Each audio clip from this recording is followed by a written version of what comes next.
Hello, beautiful. Let's do a male croquis. I'm Miss Osuna. Let's do this. Get your marker paper, and we are going to start off with our oval that's squared off and then divide it like a T, horizontally and vertically, right in the middle. Now divide that top section horizontally and the bottom section horizontally, and use the middle line to create your frown for the top of your eye. That frown is just a tiny bit above that center line. Now do the smile underneath it, and that's the bottom of your eye. And just like that, we're on our way. Right, next, put in a parenthesis in the middle of the eye so that you can have the pupil.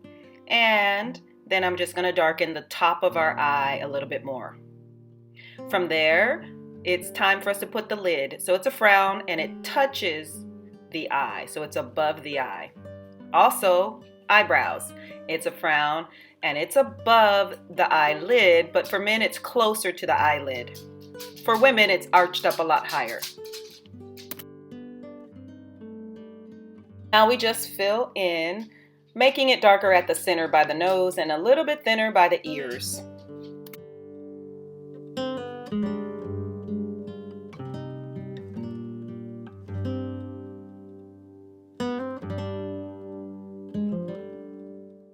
In a tiny little bit more just to pull out the details of our eye. So here I'm darkening on the top just again to pull out more detail, and that once again is just a frown.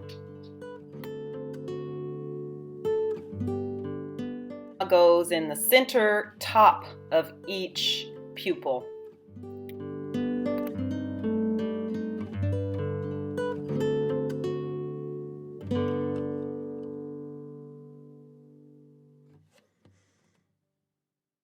I'm just going to erase some of the lines so I can start to clean up the sketch.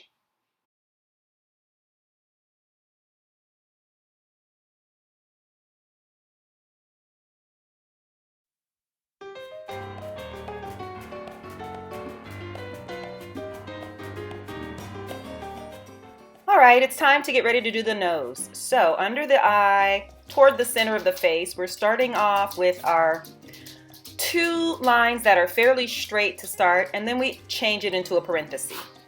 So two lines right near the center of the face. They're close together. Now when we get ready to change it into a parenthesis, they get wider apart and our parentheses face each other.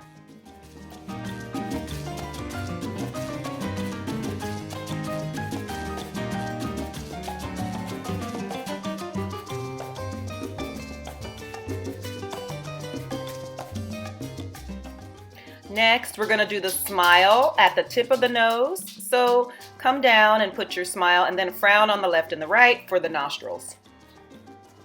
End of the nostrils has a C shape on the far left and the far right, right above our smile and frown. And that's how you do the nose for the male. Now we're going to do the center of our top lip. That's going to be a V, and then we frown down on the left and right. We do the same for the bottom of our top lip. And now for the bottom lip, I'm just going straight across horizontally and diagonally on the left and right. So he has a larger chin. Now I'm just going to touch the hairline area, give it a smile. And again, that line where the hairline is, you can make your hairline higher or lower. Now after the smile, you're going to frown on the left and right sides.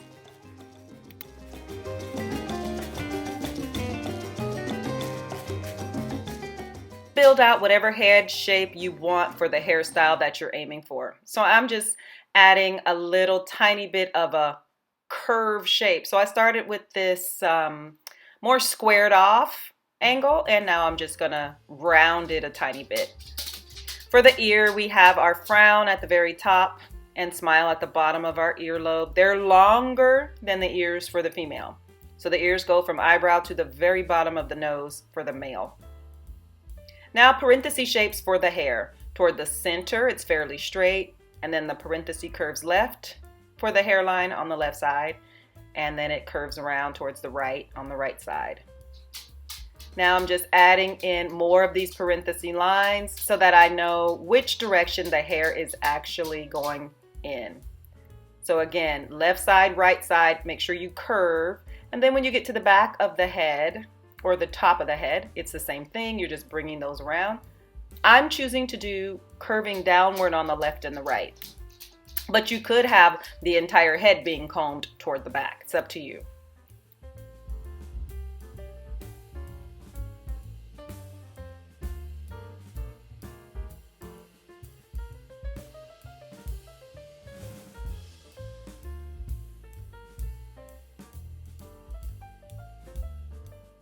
Just clean it up a little bit with your eraser and move forward. I'm not worried about the symmetry in general of my sketch. I typically like to have it off, different from left to right, because people's faces are kind of different, and for me it gives a little bit of character. But if you want your symmetry to be exact, you can go on ahead and just trace one side and then rub it off on the other side. For me, I'm going to leave it the same, and here I'm just adding in these curve shapes for the ear. So and now for our shading, as usual, we start with the lightest color, and I'm going to start at the neck. So my lightest color here, starting on the left side, that's our shadow side. Notice that where his neck is, I am leaving a tiny bit of white space between the edge of the neck and the chin and the left and right side edges of our neck. I'm also leaving space that is collarbone, because when I leave these white spaces, it just allows the sketch to breathe a tiny little bit. So this is my first color. It's the lightest one that I have. And these little white spaces that I'm leaving at the center of our neck, where the Adam's apple is, collarbone, towards the far left side of where his neckline is for his jacket. That all is just adding to make the sketch breathe. Now I'm just going in right on top of that first layer to make it a bit darker. I didn't change the marker, but it feels darker because it's layered on top of the first layer. And this is where you start to get to pull out the collarbone detail, the Adam's apple detail, and then our muscles can be pulled out more, just because I'm doing layer number 2 on top. And notice by the side of our neckline, on the shadow side, so on the left side of the sketch, I'm making it even darker just to pull out that sense of shadow on the left. I'm simply going to repeat this process until I have my first marker as dark as I want, and I'm going to slightly bring it over toward the light side, but I still want the viewer to see a shadow on the left in general and a light source on the right. So I'm going to continue this process of darkening with the same color marker, and once I feel like I have enough of this color marker, then I can move to the second one. Notice I'm putting shadow under the chin, on the left side where the jacket is, and then I'm bringing that over slightly to the right. I'm doing the collarbone, Adam's apple, and then the muscles.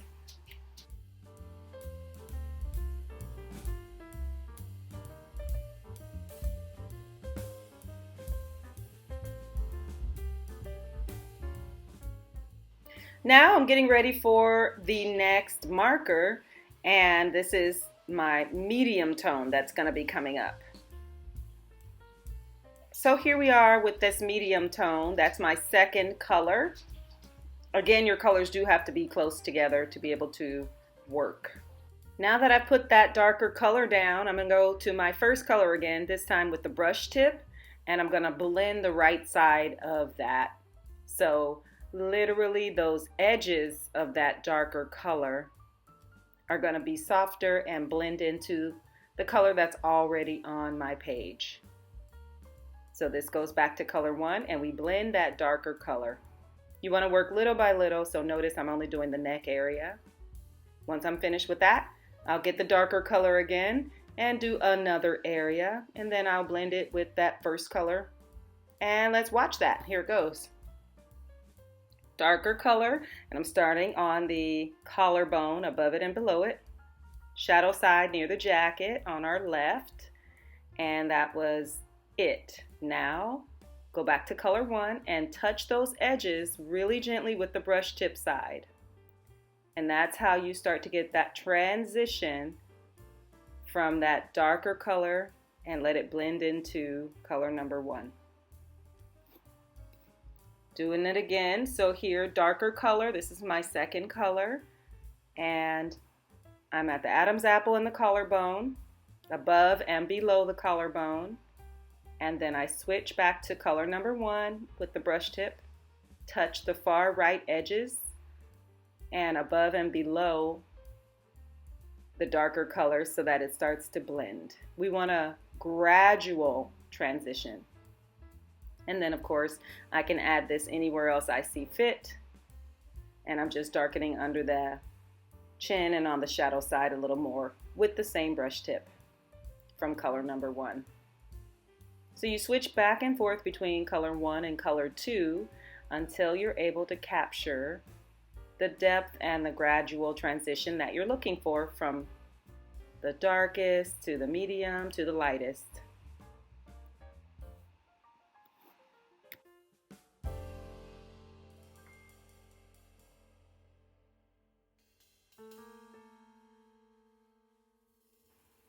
The same thing happens again. I go to color number 2 and I outline just the tiniest bit of the muscles and the shadow side near the jacket.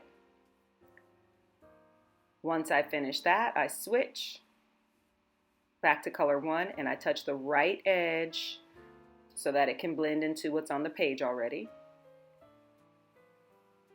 And then I touch above and below the muscles so that I'm able to have a transition.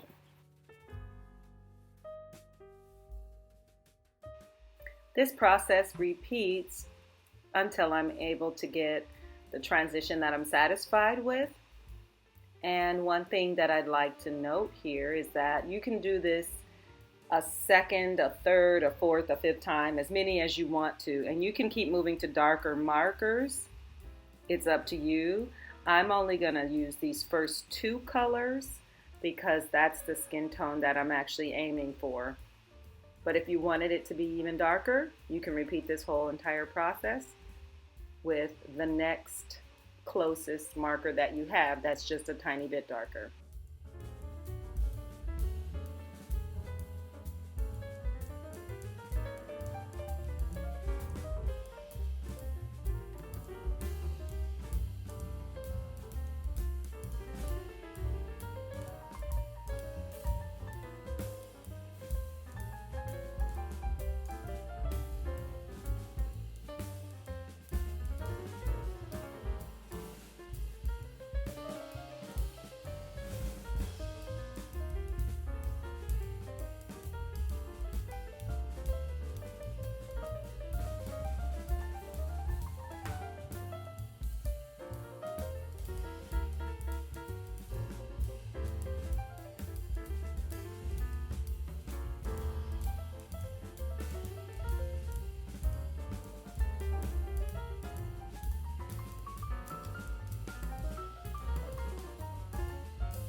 I'm going to continue with the brush tip shading as much as I would like to see here. And once I have the definition I'm after, it's going to be time to move on.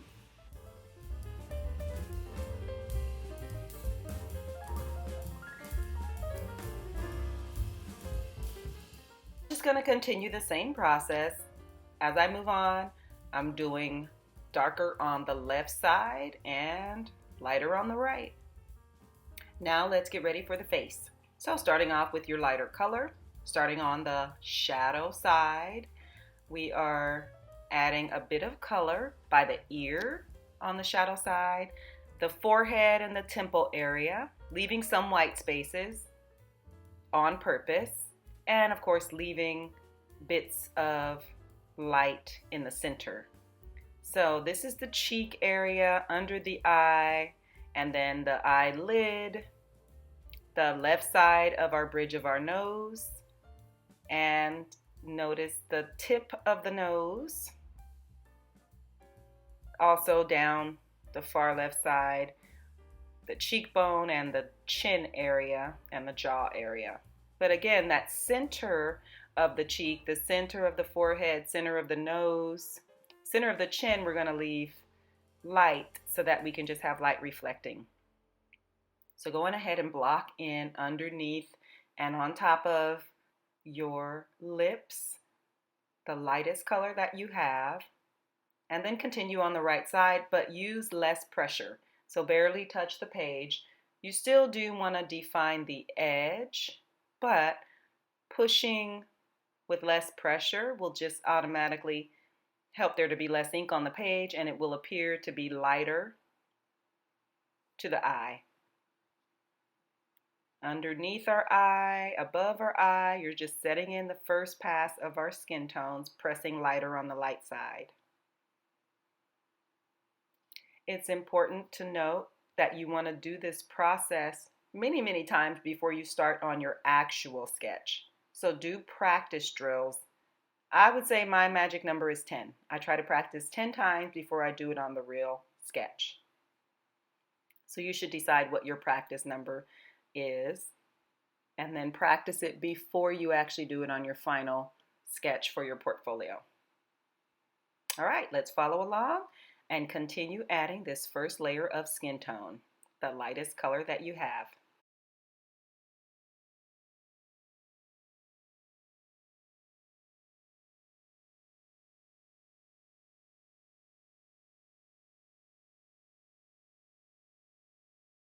Now we move on to color number 2, slightly darker. Remember, your markers do need to be close enough to blend together. And we're starting at the ear, and we're putting our color on top of where we were. The forehead, the temple, above the eye, below the eye, the bridge of the nose, the cheekbone area. Being sure to leave the center of the forehead white, and being sure to leave the cheeks in the center white. So now that we've done that, on the far right side, switch back to color 1 and blend. So the blending is so that color 2 doesn't get too heavy. We didn't wait too long. We wanted color number 2 to be present but not to take over. So I didn't do the whole thing. I just did the forehead to the eye and the bridge of the nose. All right, now we're continuing with color number 2, the bottom of our ear and a little bit more underneath the eye just for definition to help it pop. A little more above the eye, tiny bit more at the temple. And then very light pressure with color 2 on the light source side. And then we're going to switch to color number 1 and touch and blend going toward the left this time. So you just barely touch that temple area and forehead area and blend. And then I'm going to continue that blending underneath the eye with my lightest touch. And now we do more. So I'm on the light source side and a little bit on the shadow side with color 2. And it's important to know that when you're adding your second color, do it very gently in little bits at a time so that you can switch over and get the lighter color again and blend. So don't let color 2 sit. Don't do too much. Don't make a whole outline of the face, for example, from forehead to chin. Do section at a time and pull out the details as you personally see the transformation taking place. And then switch right away into color 1 and touch that ink that you just put down so it does not get dry. So you're working a little more mindfully and a little more quickly to blend color 2 into color 1. So there's going to be some leftover ink on the tip of your brush because this is lighter and you are blending color number 2 with color number 1. So be sure to scribble on the side of the scrap paper to clean off that brush tip. All right. adding even more. Here's color 2 again, and we're just repeating in the same locations, but again, it's a little bit at a time. So keep that in mind. You're never doing the entire left side from top to bottom. You're always working in sections, and you don't want those sections to dry. You definitely want to be sure to use color number 2 lightly. And then switch to color 1, and you go on top of 2, and you start to get a nice gradient. Being mindful where you want the white and the light source to be reflected. And again, I'm choosing, it's pretty common to have the center of the cheeks have some light, the center of the forehead, the center of the nose, at the tip of the nose, the center of the chin. These are all areas that are common to have a nice bit of white. So as I am using marker 1 to blend in from color number 2, I want to make sure to keep some of those spaces white. And you can see you're getting a nice graphic look with your light being reflected in those places. And now I'm doing more. I'm just repeating the same exact process. So I'm at the forehead with color 2, and then at the bridge of the nose on the shadow side, just adding a little bit more depth, touching the nostril. And then I moved over to the right side of our sketch on the right side of the bridge of the nose. And now I'm just adding a little more depth to the left side and right sides of our chin and a little bit of our neck. And then I'm not going to wait too long. I'm going to switch right away, get that lighter color, and blend. You just repeat this process over and over again with marker 1, and then go into marker 2. And marker number 1 is lighter, so you're using that to blend with marker number 2.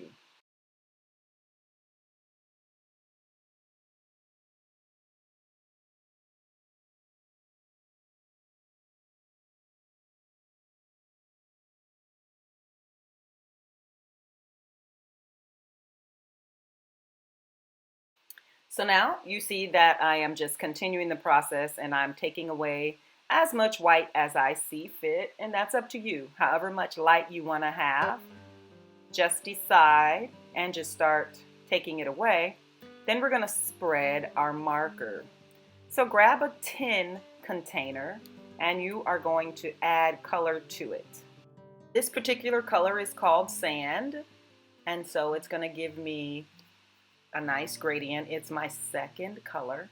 Now I'm going back to that first color. It was called soft sun, and I use the lighter one, and now I pick up some of the second color with it, and now we can make a transition for our gradient.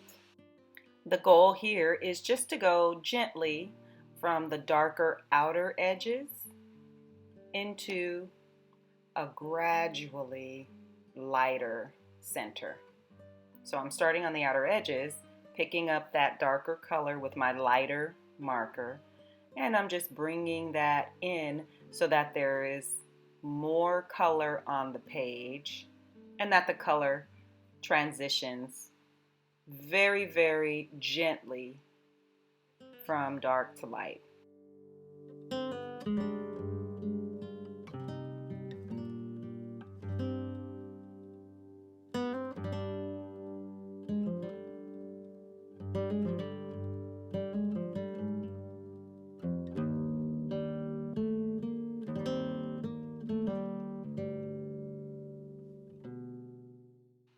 Once again, I do want to remember to say, scrap paper, scribble off your lighter color on some scrap paper, because you don't want that darker ink to stay in the lighter color. So scrap paper, scribble off that lighter marker so that it does not lock in the darker color.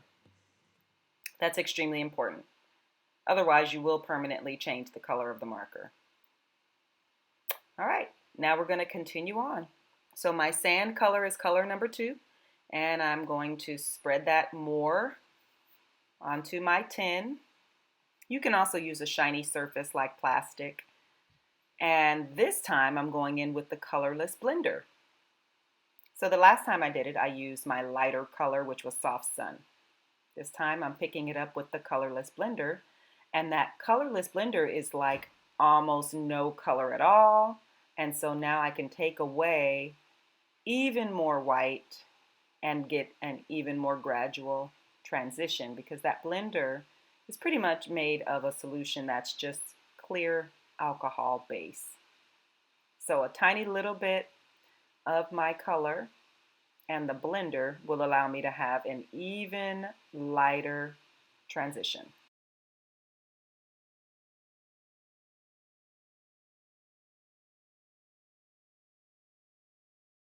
Once again, please do use your scrap paper, marker paper especially, because we are using markers, and just scribble the color off so that your blender does not get locked in with that darker color.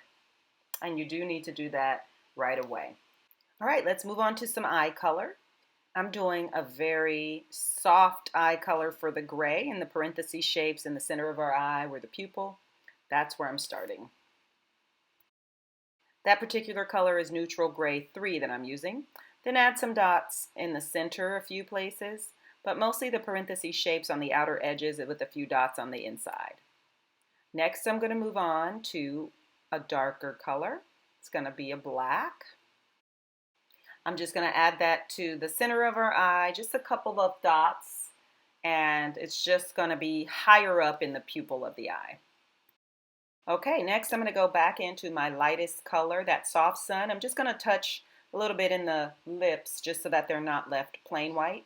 Again, leaving the white places at the center of the lip in a circular fashion. And then from there, I'm going to move on to the hair.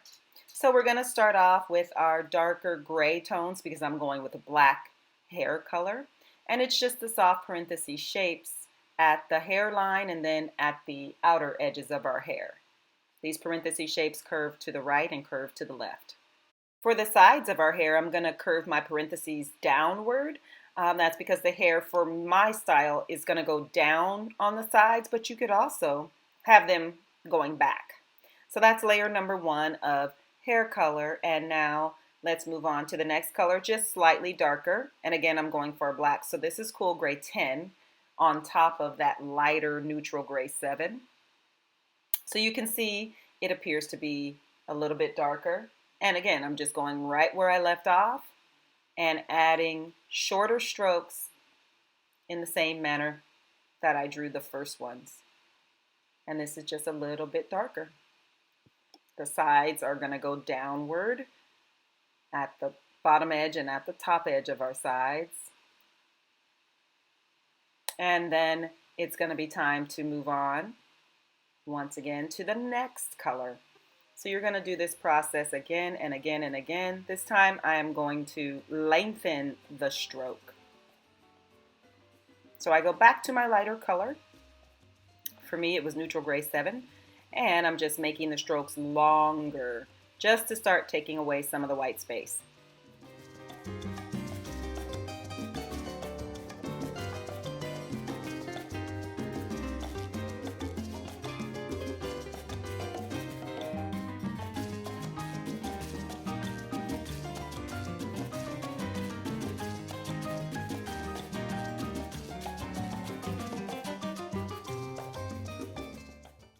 And now I'm going in with my second color once again. That was Cool Gray 10, and I literally am repeating the exact same process in the same way, and I'm just taking away more and more of the white space. Once you're finished with that process, you still want some light to be reflected in the hair, but you do want it to feel like hair. So that's why you need to repeat this process until you take away enough of the white so that it does look like hair as opposed to something else. Now let's thicken with colored pencil. So I have a gray colored pencil here. Any colors that you have are totally going to work just fine as long as they're the same type of colored pencil colors as your marker. And I'm adding to our strokes, starting with the lightest colored pencil first. When you put colored pencil on top of the marker, it just makes everything appear a bit thicker as far as creating the hair. So I'm making my strokes even a little bit longer so that I take away a tiny bit more of that white space. Now I'm going to move on to a light brown colored pencil because I do like to layer several different colors. So this particular light brown is going to go on top of my already existing colors. It's not going to make the hair feel entirely brown though. It's just giving it a bit of a tint because hair does have several different layers and colors reflect differently in hair. So even though it's a black and a very, very dark hair, the light brown, for my taste, adds a nice tint. Next, I'm going to go to a medium brown in my colored pencil palette, and I'm just going to add a bit more just to continue this process of layering. And I'm going to do this in the eyebrow. So the first part of our eyebrow is at the center of the face, and then my strokes go towards the outer edges. I'm adding this on the eye in the center pupil as well. Now I'm going in for the black. So that colored pencil is just going to give a nice deep tone in our eye, in the brow, and you can put this really, if you want it, in the eye color as well. But I'm mostly layering it on top of my existing eyebrow color and the very top of our eye, just to pull out the dark lashes. Because I'm not sure if you've ever noticed, but sometimes men have really heavier lashes in general. So I'm just adding to that effect. Even though I'm not drawing in the lash shapes, I'm adding it to the top of my eye and to the eyebrow, and it does help to accentuate the fact that men do have heavier lashes, and that is achieved very easily with a really sharp colored pencil.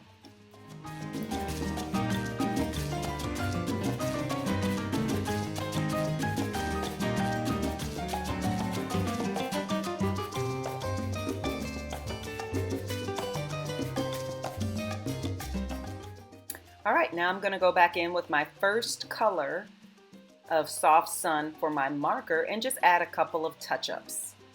And once I'm done with that, it's time to move on to colored pencil once again because we are nearing the end. So we're just adding some light brown colored pencil to the face in the outer edges and really just to pull out even more depth. You can skip this step though if you feel like you have already achieved the type of skin tone that you want. But I like a lot of contrast, so I'm going to add it.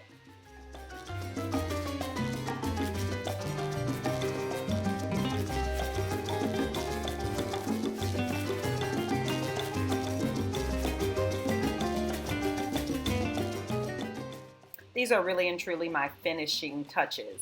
Just darken wherever you want a bit more contrast, but again, you can omit this step if you feel like you've already achieved the look that you personally want. That's why I say practice so many different times so that you can find the look that you want, because it doesn't come automatically. You do have to practice. Maybe you like it darker, but you have to try it that way. Or maybe you like it really light, but you have to, again, try it that way so that you'll know. So my encouragement to you is practice as much as you possibly can and then settle on your personal preferences. I'm going to go on with a little bit of that brown colored pencil because, again, like I said, I do like a nice bit of contrast.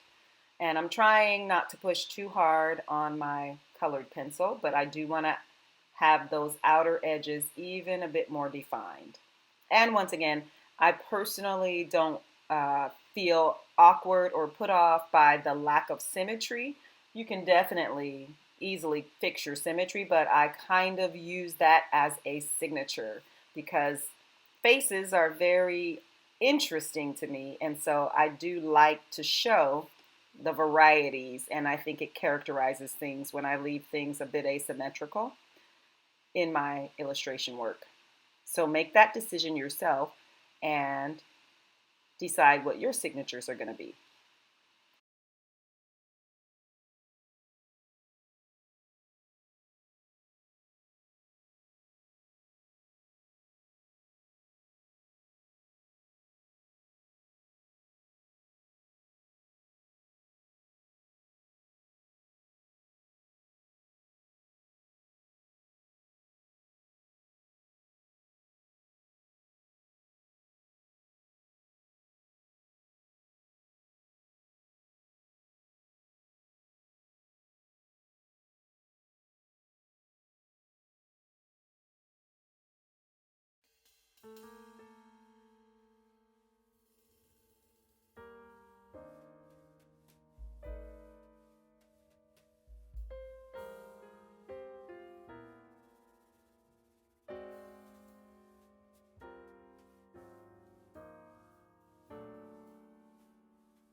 Now it's time for some highlights with white ink gel pen.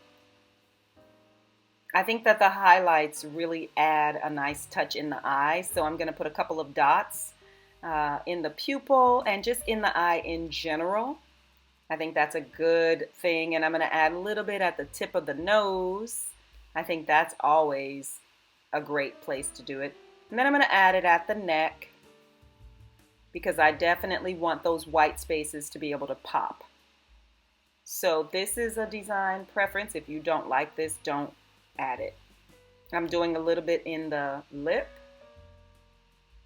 And again, it's not right or wrong. It's really just your preference.